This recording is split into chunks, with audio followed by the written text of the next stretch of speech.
السلام عليكم ورحمة الله وبركاته. يا صباح الفل والجمال والكلام الحلو اللي هتسمعوه النهاردة إن شاء الله. متحمسين؟ أنا متحمسة جدا، عشان كده خلينا ندخل في الموضوع على طول عشان ما طولش عليكم. بس قبل ما نبدأ فيديو النهاردة زي ما متعودين ما تنسوش تصلوا على النبي، اللهم صل وسلم وبارك على نبينا محمد. وإذا ظهر أي إعلان فيه موسيقى أو مخالفة لدين الله أرجوكم اعملوا تخطي للإعلان أو وطوا الصوت لحد ما يبدأ الفيديو. النهاردة حبيت أتكلم معاكم عن إزاي نحوش من مصروفنا وإزاي نمسك إيدينا شوية. أنا عارفة إن إحنا كلنا أول ما بنقبض بنحس إن إحنا كأننا ملكنا العالم، وللأسف أول ما بنمسك الفلوس بنكون عاوزين نجيب حاجات اللي إحنا أصلا مأجلينها لحد ما نقبض، أو عاوزين ناخد نفسنا شوية. فبتلاقينا بقى يا إما نقعد نجيب أكل جاهز، يا نجيب لبس على لبسنا، يا خروج وفسح وحاجات كتير. وبعد 3 أيام أو أسبوع أو حتى 2 بنرجع ونقول هو المرتب راح فين؟ نفسي أعرف بيخلص بسرعة ليه وفي إيه؟ عارفة الإحساس ده بقى؟ أنا بحس بيه زيك والله. بس تعالي كده نهدى ونفكر بالعقل شوية. أولا الفلوس عاملة زي العصفور، لو ما مسكتيهاش كويس هتطير. المشكلة إن إحنا ساعات بنمسكها بس بنفتح إيدينا من غير ما نحس، تقوم عاملة إيه بقى؟ فش وتطير وتختفي. وللأسف أغلبنا اتربى على فكرة اصرف ما في الجيب يأتيك ما في الغيب. بس محدش قال لنا إن البركة بتيجي لما تحترمي النعمة اللي في إيدك حتى لو كانت قليلة. فعشان كده أول خطوة في مشوار التوفير وإن انت تعرفي تحوشي هي إنك تكوني صادقة مع نفسك وإن انت ما تضحكيش عليها. عارفة الجملة اللي بنقولها معظمنا، ما أنا بصرف حاجات بسيطة، يعني أنا مش بصرف حاجات كتير قوي عشان مصروفي يخلص؟ دي أخطر جملة في التاريخ. عارفة ليه؟ لأن الحاجات البسيطة دي لما تتجمع بتعمل مصيبة مالية محترمة. هديكي مثال، لو مثلا كل يوم بتشربي كوباية قهوة أو عصير ب20 جنيه وسندوتش ب15 جنيه، مع إن على فكرة مفيش أصلا دلوقتي سندوتش ب15 جنيه، بس خلينا نمشي مع بعض واحدة واحدة. ولو يا ستي مثلا بتروحي مشوار كل يوم إذا كان شغل أو أي مشوار وبتركبي تاكسي أو أوبر، قولي 30 جنيه، يعني كده اليوم عامل 65 جنيه، في الشهر 2000 جنيه أو قولي 1950 جنيه. ده غير ان ممكن بتجيبي حاجات اكتر من كده. طيب ال2000 جنيه دول كان ممكن يتحطوا في مصاريف مدرسة، او في فاتورة كهرباء توفر عليكي، او قسط غسالة، او كورس ممكن كنت تدفعيه وتروحي تتعلمي مهارة جديدة، او حتى يا ستي تدفعيه لأولادك يتعلموا مثلا مهارة جديدة، يروحوا يتدربوا حاجة جديدة. او حتى ممكن المبلغ ده كان يتجمع على مدار كذا شهر ويبقى بداية حلم ليكي. بس احنا للأسف في الآخر بنقول ايه؟ أصل الفلوس خلصت عشان العيشة غالية. هي العيشة غالية، بس احنا كمان للأسف سايبين الحنفية مفتوحة على آخرها. التوفير مش انك تمنعي نفسك من الأكل، ولا انك تبقي عايشة وانت خايفة من بكرة، ولا انك تحسي ان انت بتحرمي نفسك. التوفير هو انك تبقي صاحبة قرار، يعني الفلوس اللي في ايدك تبقي انت اللي بتقولي لها تروح فين وتعمل ايه وتحطيها فين، مش هي اللي تمشيكي. فإذا كنت انت عايزة ان انت اللي تمشي الفلوس مش هي اللي تمشيكي، هاتي ورقة وقلم واكتبي كل مصدر دخل بيجيلك. مثلا لو جوزك بيديكي مصروف، او يا ستي عندك شغل خاص بيكي، او حد بيديكي فلوس في مناسبة، اكتبي بقى كل ده. وبعدين اكتبي على جنب كل المصاريف والاحتياجات الأساسية اللي ما تقدريش تستغني عنها، زي الأكل، المواصلات، المدارس، العلاج، كهرباء، مية، إيجار، وهكذا. وبعدين اكتبي ايه اللي ممكن تقلليه واللي تستغني عنه اصلا. يعني مثلا بدل ما بشتري اكل من بره 5 أو 6 مرات في الشهر احاول اقلل. لو بشتري اكل كل يوم احاول يبقى مرة في الاسبوع. بدل ما كل شوية اشتري لبس جديد وانا الحمد لله عندي لبس زي الفل، افتح دولابي واقول الحمد لله لبس زي الفل، واقول لنفسي احنا عندنا هدف لازم نحققه. بدل ما اركب تاكسي وانا رايحه الشغل او المشوار ممكن اركب مواصلات. لو شغاله بدل ما اشتري اكل من بره كل يوم اعمل اكل في البيت واخده معايا. بدل ما اخرج مع اصحابي كل شويه والخروجه تكلفني مبلغ وقدره اقلل او اروح في اماكن بسيطه. بدل ما اشتري حاجه غاليه لمجرد بس انها شكلها حلو، دوري على اللي يؤدي الغرض. ودايما قولي لنفسك كده انا قدامي هدف لازم احققه. الأهم بقى إن لازم تحطي عندك بند التحويش، ادخري قبل ما تصرفي. يعني إيه الكلام ده؟ يعني أول ما يجيلك فلوس تخرجي منها على طول، ودي تكون على جنب للتحويش. حتى لو 50 جنيه هو مش مبلغ كبير، لكن احنا عاوزين نتعود على التحويش. العادة دي لما تثبت حتى لو المبلغ صغير بإذن الله هيكبر بعدين. ودايما حطي في دماغك قليل دائم خير من كثير منقطع. طب ليه؟ لأن مع الاستمرارية هتثبتي، ومع الثبات هيكتر بإذن الله. إنك تعرفي تحوشي دي شطارة ما شاء الله، كتير ما بيعرفش يعملها، لكن لازم مع الشطارة دي نية طيبة. يعني إيه؟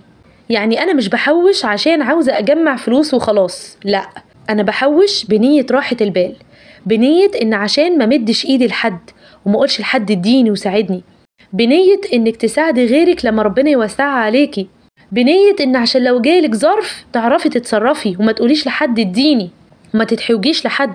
عارفة، افتكرت دلوقتي قصة واحدة جوزها كان بيكره التحويش، ودايما يقول الفلوس اللي تيجي نصرفها ونبسط نفسنا، ما نحرمش نفسنا من حاجة.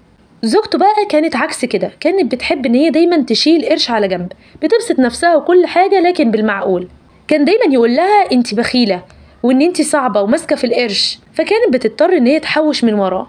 لحد بعد كذا سنة الراجل فجأة وهو بيشتغل وقع من طوله، وجري بسرعة ودوه المستشفى، وكان لسه تقريبا على ما اعتقد كان لسه في اول الشهر، يعني كان قبض وخلاص. فالمهم طلع ان الراجل، ربنا يعافينا واياكم ويعافي المسلمين جميعا، المرارة عنده انفجرت ومحتاج يدخل عملية حالا.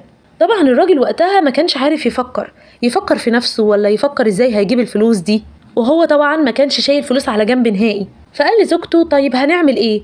اخد سيولة من الشغل ولا استلف؟ طب حتى لو خدت سيولة من الشغل مش هتقضي تمن العملية، طب نستلف من مين؟ عمال يفكر. فراحت زوجته قالت له ولا هنستلف ولا هناخد سيولة بإذن الله، وعرفته انها بتحوش وشايلة فلوس على جنب. الراجل وقتها ما كانش عارف يشكرها ازاي، وفهم ان التحويش مش ان اعيش نفسي واولادي في بخل وان اعيشهم محرومين، لا، مش هو ده التحويش نهائي.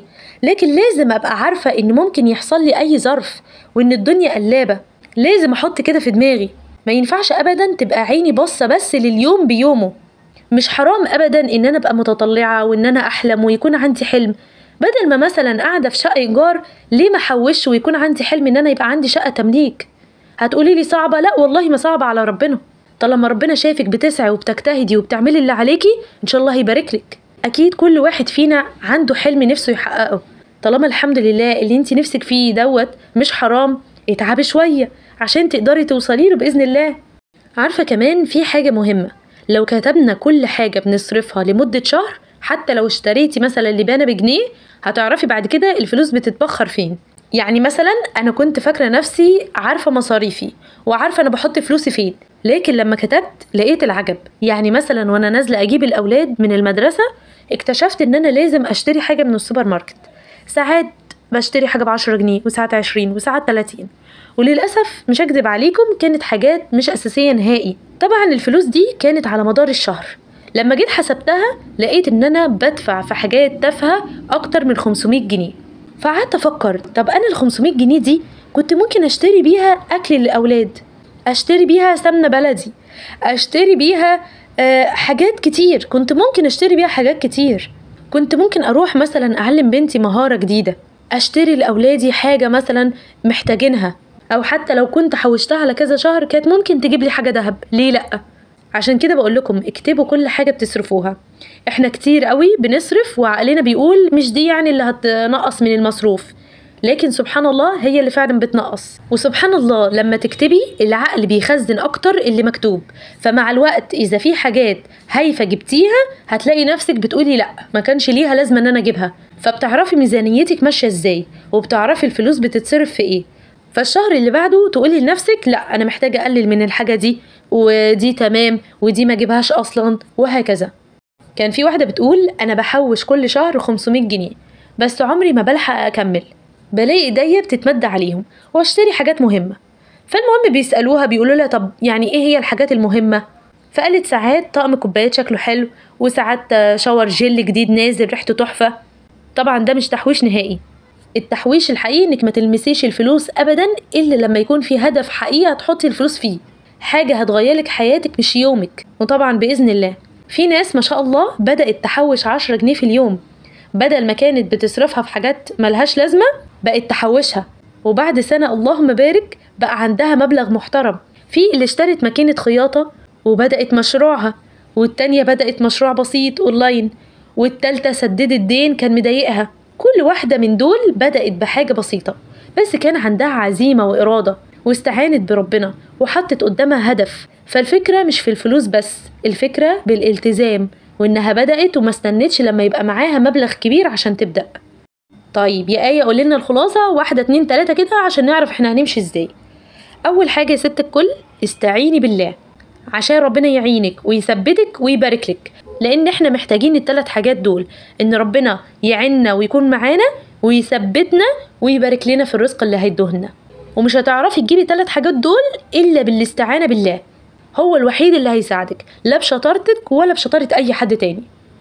تاني حاجة، اعملي بند ادخار قبل الصرف، يعني أول ما تاخدي مصروفك تشيلي جزء منه للتحويش قبل ما تصرفي أي حاجة، بعد كده تنظمي بقى ده للإيجار وده للأكل وهكذا، وتظبطي أولوياتك على حسب ظروفك. تالت حاجة، شلتي فلوسك وخلاص خليتيها للتحويش، ابعديها فورا عن ايدك، ويا ريت يكون بعيد عن البيت أصلا. يعني مثلا أنا متزوجة في محافظة ووالدتي عايشة في محافظة تانية، ومعايا أختي متجوزة في نفس المحافظة اللي أنا عايشة فيها. لما بحب أحوش ما بديش الفلوس لأختي، ببعتها لأمي، مش عشان أختي فيها حاجة لا قدر الله، لا طبعا، لكن أنا عاوزة أبعد الفلوس عن إيدي تماما. طيب إذا أنت مثلا مش عندك حد حاليا تشيلي معاه الفلوس، أو حابة يا ستي فلوسك تبقى معاكي كده محدش يعرف عنها حاجة، ممكن تجيبي برطمان زي ده، ويا ريت يكون كبير شوية، أو حتى لو ما عندكيش كبير ممكن تجيبي 2 منه، والزقيه بشمع عشان ما تعرفيش تفتحيه، وافتحي لك فتحة زي دي تكون صغيرة عشان برضو ما تعرفيش تطلعي الفلوس. احنا عاوزين ندخل الفلوس ما نطلعهاش إلا لما تتملي بإذن الله. طيب مش حابة كل دوت، ممكن تشتري لك حصالة مقفولة مش بتتفتح، في حصالات كتير بتتباع مش بتتفتح إلا لو يعني خلاص انت حبيتي تكسريها أو تفتحيها بقى بطريقة تانية. في حاجة كمان، في ناس بتحب تحط الفلوس في فودافون كاش، أنا صراحة مش من محب الفكرة دي قوي، لأن برضو انت قادرة تسحبي الفلوس في أي وقت، فممكن الخطوة دي تعمليها لما تبقي إن شاء الله عندك إرادة أكتر. رابع حاجة، ما تنزليش من بيتك وانت جعانة، الخطوة دي صدقيني هتسهل عليكي حاجات كتير.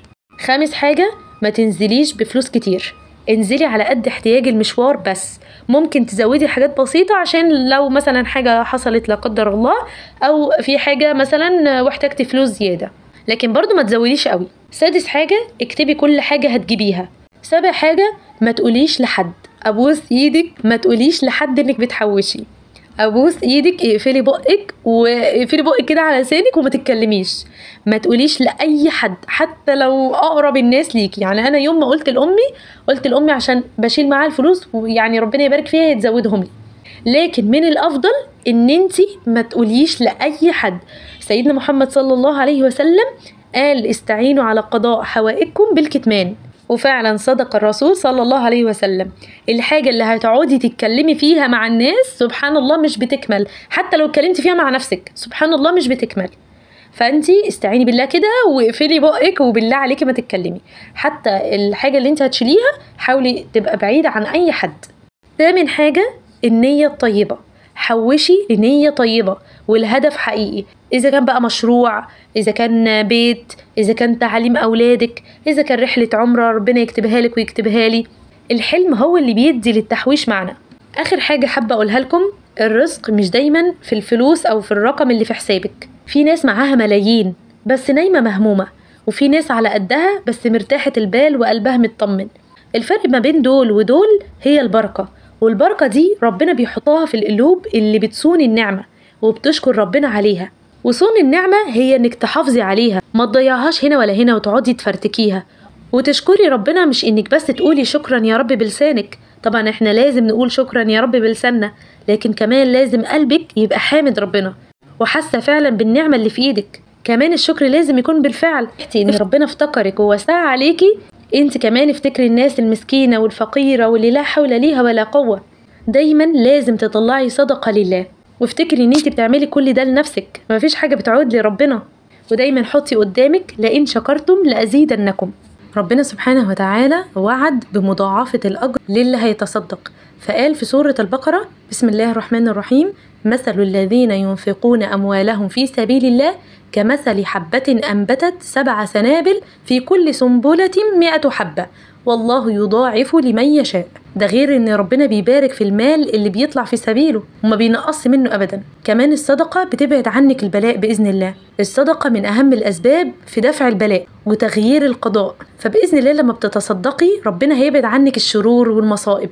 الصدقة وسيلة لتكفير السيئات ومغفرة الذنوب. ايه الدليل على كده؟ ربنا قال برضو في سورة البقرة: بسم الله الرحمن الرحيم: إن تبدوا الصدقات فنعم هي وإن تخفوها وتؤتوها الفقراء فهو خير لكم ويكفر عنكم من سيئاتكم. الصدقة بتقرب الشخص من ربنا، ولو تصدقتي في الخفاء ده بإذن الله يدل على صدق إيمانك. الصدقة كمان ثواب لا ينقطع، يعني حتى بعد ما تموتي بتاخدي أجر وحسنات. طبعا احنا كلنا نحب ده. ازاي؟ لو انت مثلا حطيتي الفلوس في حاجة جارية زي جامع، بئر، حاجات كتير، في أنواع كتير للصدقة الجارية. طيب ايه هي أنواع الصدقات؟ ممكن مثلا إطعام الطعام، تدي لحد قرايبك مثلا حاجة هم محتاجينها. ممكن برضو تتصدقي للناس حتى لو الناس دي ما شاء الله على مستوى كويس بس بيمروا بأزمة مثلا، فانت بتساعديهم، بتديهم فلوس. فالموضوع ده واسع. انت دايما طلعي لله وحاولي ان انت يعني تتحري، مش تطلعي فلوس كده لأي مثلا حد في الشارع ولا كده. حاولي تتحري وربنا يوفقكم. اخر حاجة عشان ما اطولش عليكم، التحويش ده والله العظيم حاجة حلوة قوي. هو اسلوب حياة هيعلمك تكوني منظمة ومتزنة ومش بتجري ورا كل حاجة. وسبحان الله كل شيء منظم حلو، وانت اللي هترتاحي. لما توصلي للحاجة اللي كنتي نفسك فيها هتعرفي ان كل مرة قومتي نفسك فيها كنتي بطلة صغيرة بتبني مستقبلها بإيديها. وبس كده يا حلوين. لو الفيديو ده خلاكي تفكري بطريقة مختلفة شوية اعملي لايك وشاركي مع اي حد بيقول انا ما بعرفش اوفر، يمكن يستفاد بإذن الله. وربنا يرزقنا الرزق الحلال الطيب ويبارك لنا في رزقنا. إذا حابين بقى أعمل لكم فيديو تاني عن إزاي تستثمري المبلغ الصغير أو الكبير بعد ما يتجمع قوليلي، وياريت تشاركيني. إذا في حاجة مفيدة تقدر تساعدني أو تساعد أي حد إن هو يحوش ياريت ما تبخليش علينا وقوليها لنا. وجزاكم الله خيرا. ودلوقتي أقدر أقول لكم السلام عليكم ورحمة الله وبركاته.